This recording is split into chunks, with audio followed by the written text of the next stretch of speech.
Brilliance Audio presents Only Ever Her by Marybeth Mayhew Whalen. Performed by Jocelyn Jackson and Eric G. Dove. Though she has made it as far as parking outside the lawyer's office, she finds herself unable to go in. She has her fingers around the door handle, ready to tug it open at any moment. The car is new, so the door won't creak loudly when she opens it like her old car did.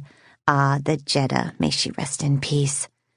This SUV, a pristine, mature vehicle choice, will not give her any problems. Like her fiancé, Scott, who selected and bought her the Honda CR-V as an early wedding gift. This car is new and reliable and suitable for starting her new life in a few weeks as Mrs. Annie Hanson. She lets go of the door handle and glances down at the letter on her lap, sees her name in the salutation just above the fold. Her name, as it is now, Ms. Annie Taft. She is not Annie Hanson yet. She has things she must do before that can happen. And showing up for a meeting at this attorney's office is one of those things. She looks at the building just in front of her, a 2-story red brick colonial-style office that could house any sort of business at all, an insurance agency or dental practice or accounting firm. She scans the numerous windows as if someone might be watching her out of one of them. But there are no faces framed in the window panes, no pairs of eyes peeking through the blinds.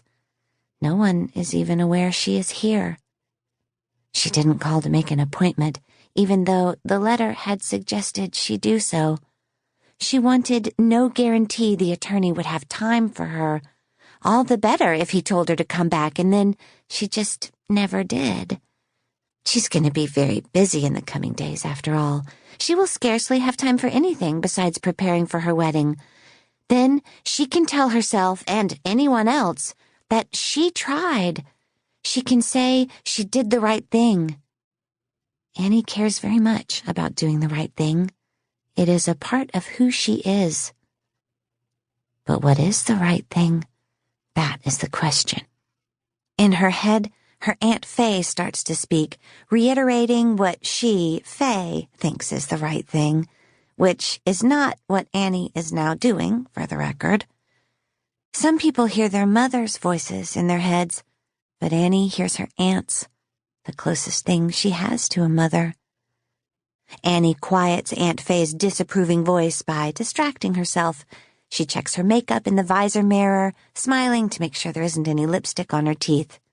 There's nothing on her teeth, but she sees that she could use a touch-up.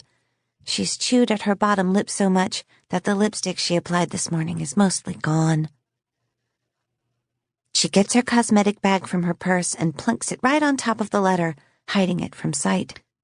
She pulls out her favorite lipstick and reapplies a swath of berry stain across her bow of a mouth. She has her mother's smile, everyone says. Based on the photos she's seen, this is true. Then, just for good measure, she touches up her nose with fresh powder. The early summer heat is making her shiny, and sitting in this car isn't helping. She should just get out and go inside. Pull the trigger. Rip off the Band-Aid, as they say. But then she notices her eyebrows. The bright sunlight reveals some stray hairs that need to be plucked. She pulls tweezers from the cosmetic bag and removes the offensive hairs. It's always good to look your best when meeting anyone new, she reasons, and this attorney is someone new. He is a total stranger who has barged into her life uninvited through this letter he sent to her, presuming more about her than she is capable of.